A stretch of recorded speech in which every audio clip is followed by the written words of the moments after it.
There's an African-American, a Lutheran called Stephen Carter, who tells a story in one of his books.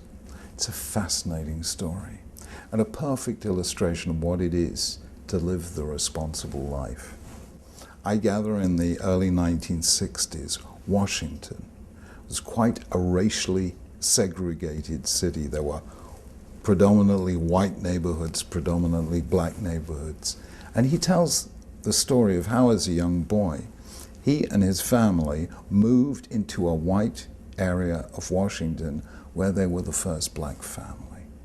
He says, our first morning in the neighborhood, we sat on the front steps to see how people would welcome us. They didn't. They didn't even look at us.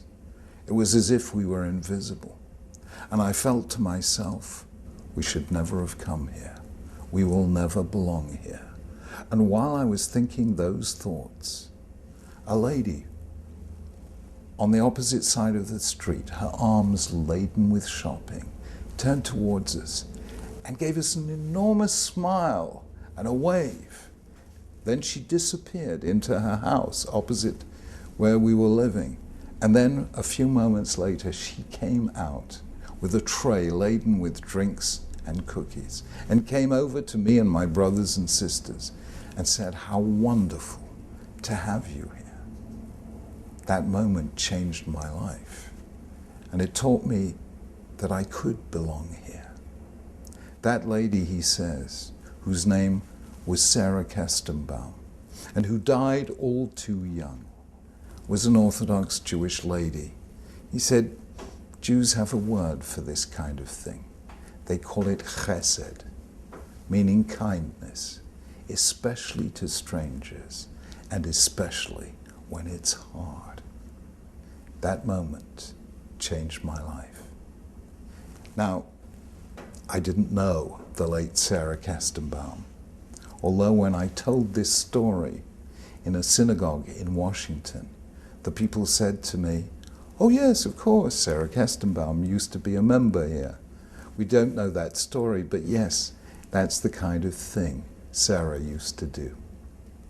And that was when I thought of a remarkable teaching that you find in the Talmud, codified by Maimonides, that says, act as if your next act could change the future of the world. And I thought to myself, what a crazy idea. How can any of us change the future of the world?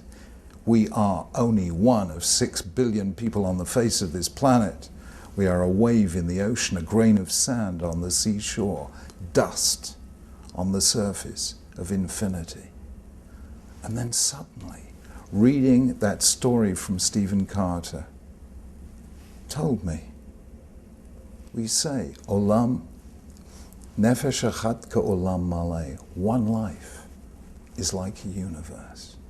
Change a life, and you begin to change the universe.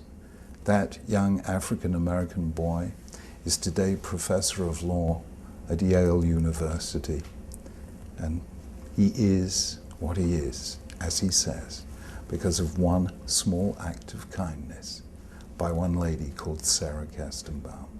Never ever think that we can't change the world. We can, one day at a time, one life at a time, one act at a time. And that is the only way you change the world.